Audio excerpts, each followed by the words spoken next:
Welcome to the Deep Dive. Today we're unpacking a life story that, honestly, reads like an adventure novel. It really does. I mean, imagine someone starting out making peach crates, 75 cents an hour, maybe 100 hours a week. Wow. And then, decades later, they're leading a national professional forum, they're ballroom dancing, and still, refusing to retire.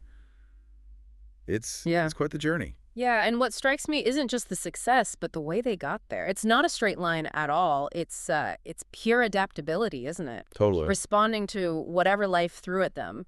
Our source, excerpts from Crates to Capstones, A Life in Real Estate, it's this really rich personal account. Absolutely. And our mission really is to pull out those surprising moments, those insights, to show how curiosity and just sheer grit can shape a remarkable path. Get ready for some aha moments, I think. Definitely. So let's start at the beginning. That childhood was, full of change. 8 different schools, including 4 high schools. Yeah, that's a lot of upheaval. And 8 jobs before graduating high school. Some paying, like we said, 75 cents an hour. Yeah. That must build a certain kind of drive. Oh, absolutely. Formative doesn't even cover it. And then right after high school, those 100-hour weeks in the peach packing shed for $1.25 an hour. Just grueling. It's more than just hard work, though. It builds this incredible foundation of perseverance. You learn to just push through. That mindset clearly served them their whole life. Right. But then comes this, almost accidental turn. A moment that changes everything. The bank account story? Yeah. Opening a bank account in Dinuba, California, sees the assistant manager, white shirt, tie, and just asks the question. How do you get a job like this? Exactly. How often do we stop and ask that simple question? Not often enough, probably. And the answer, College of the Sequoias, job fairs, it wasn't just noted. It sparked immediate action. Right, no hesitation. Within a day, they drive 20 miles to Visalia, walk into registration, sign up for a full load, all while working 4 part-time jobs. And running for student body president. It's incredible. It's not just seizing opportunity. It's like grabbing it with both hands and running. But life keeps throwing curveballs, doesn't it? Next up, drafted into the military. But they had this desire for Christian education. And then this kind of serendipitous moment. Someone hears their name. Who is this Steve Smith? We should recruit him. Leads to a scholarship offer from Azusa Pacific. It sounds like luck, but you wonder, well, when you put your goals out there, when you connect with people, does it sort of attract those opportunities? They also got a letter about going into ministry, which helped secure a deferment. So maybe a bit of both, making your own luck. Possibly, but the intensity didn't let up. Moving to Azusa meant a 10-hour night shift in a machine shop. $2.25 an hour. A full course load, and working as a minister of music and Christian ed director, the workload is just staggering. Yeah, you could just feel the strain reading about it. They got married in late 65, had a son, and by the second year, understandably, their wife was totally unhappy. Being gone all the time, it's that classic tension, isn't it? Ambition versus family life. So that pressure leads to a shift. A full-time job with the Parks Department. $480 a month. Yeah. A bit more stability, maybe? A necessary adjustment. But here's a really key moment. While working that Parks job, they buy a little house. $14,500 on a land contract. Okay, explain land contract quickly for folks. Right. It's basically seller financing. The buyer makes payments to the seller directly instead of getting a bank mortgage. Often happens when traditional financing is tough to get. Gotcha. And that personal experience. That's what lit the fuse for real estate, actually owning property, going through that process. It sparked the interest that became a career. It's amazing how these personal milestones turn into professional paths. And they clearly had this knack for spotting opportunities through casual interactions. Like the babysitter's daughter suggestion. Exactly. Their real estate agent's daughter, who babysat, just says one morning, "You're too smart to be mowing grass." Points them towards her husband at Sears Credit. And boom, a new job. Credit manager trainee, $525 a month, then collection manager within 6 months. It really shows the power of just being open. And listen. Everyone that question again, the pattern repeats. A year into Sears, a loan officer comes in complaining about commission-only work. And our person asks, how do you get a job like that? Leads straight to a banking job at SPNB's collection office. $565 a month. Curiosity pays off again. It's a definite theme, and the progress at SPNB was rapid. Collections, then master charge setup, then management trainee. Ends up as a loan officer doing huge volume 180, 200 dealer loans a month, making $765 a month after 4 years. Sounds good, right? Seems like it, but But yeah, new trainees are starting at over $800, so what do? they quit just like that, recognizing their value. Incredible. And it gets better. 2 days later, they get offered a loan supervisor job for $1,500 a month. A huge jump, but then They quit again after blowing the whistle on their boss for something unethical. that takes serious integrity. Walking away from that kind of money on principle, that says a lot. It's building reputational capital, even if it hurts short term. So 2 days after that dramatic exit, the phone rings again. President of First American Title offers a title rip job. Salary against commission, big potential. $3,500 to $5,000 a month. And this is during the first gas crisis. Remember those lines? Mm-hmm. They figured out how to get gas at a car wash, write it off as a business expense, just to keep working. That's resourcefulness, turning a major headache into, well, a workable solution. But this period also gave them a crucial insight. About the real estate agents. Exactly. They realized most agents they dealt with, they didn't have deep knowledge. They'd just crammed for the test. Right. Memorized answers, not understood concepts. Which fueled the decision to change their major again, this time to real estate finance. Night classes. Diving deep.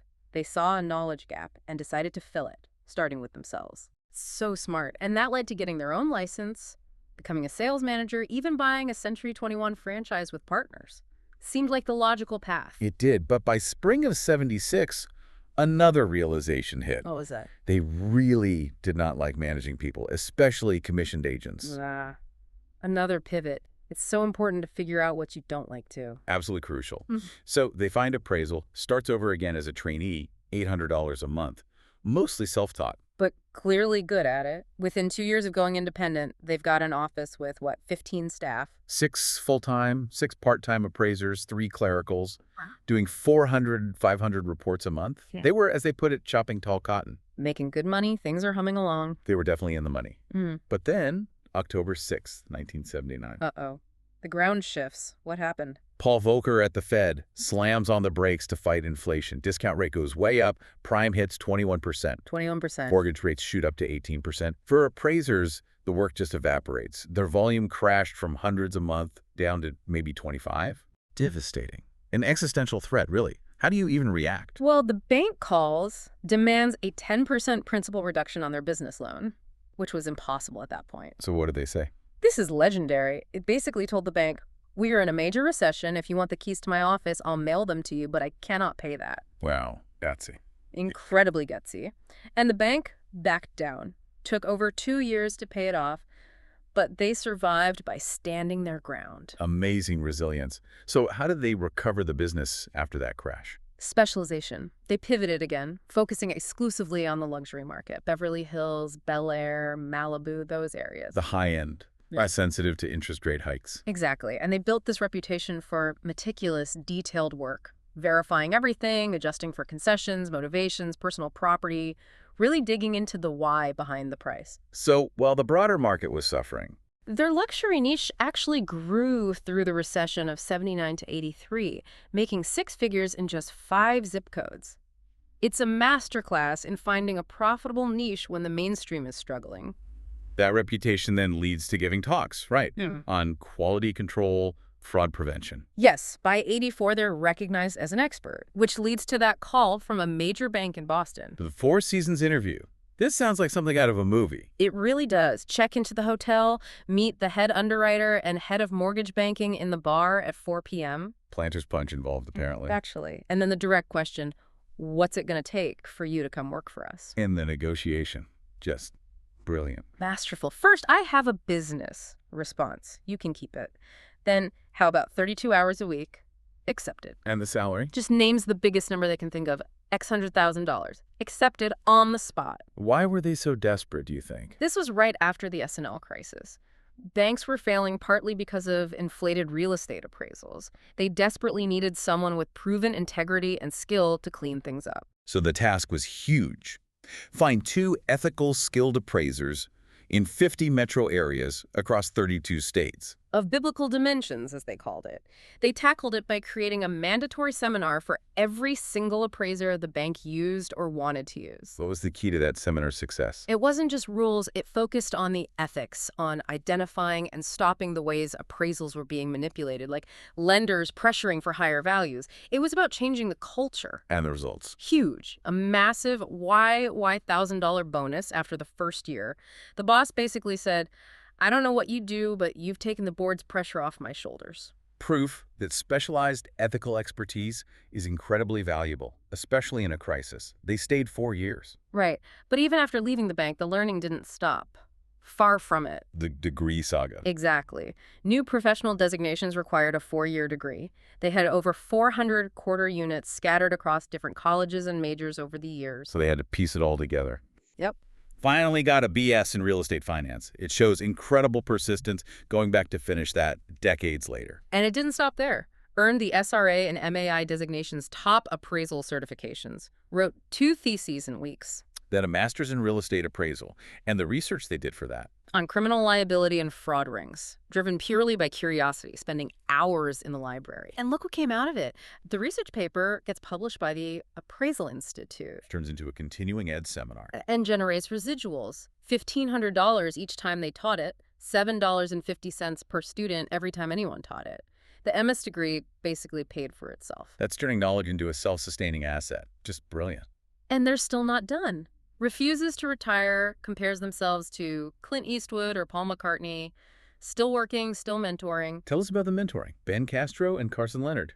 Yeah, 2 younger appraisers working with them, training them, guiding them. Carson got his MS by 23, tackling the tough assignments. It's passing the torch. It really feels like a full circle, doesn't it? From asking, how do I get that job, to guiding the next generation. Absolutely. And maybe the biggest piece of that legacy is the National Appraisers Forum, started in 2006. Almost 700 members now, all experienced pros. Right, with 10 moderators, all 30-plus years in. It's distance mentoring, a safe space. No politics, just professional support. A real contribution to the industry. Celebrating 50 years in the business by building community.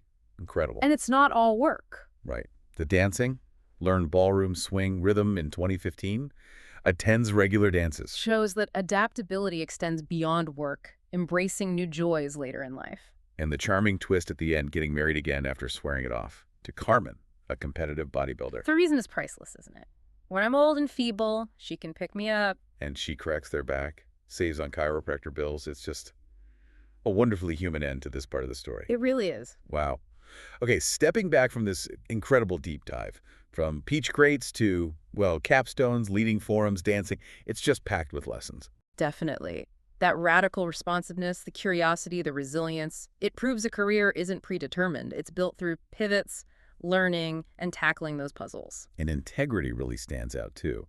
Quitting those jobs on principle. Huge. That became a core asset. It shows that doing the right thing, even when it's hard, can pay off immensely in the long run. So for you, our listener, maybe the takeaway thought is this. What's your next, how do you get a job like that moment waiting to happen? Or what challenge right now could actually be a hidden opportunity? Maybe it just takes asking one more question or being willing to start something new, even later in life. Something to think about. Thanks for joining us on The Deep Dive.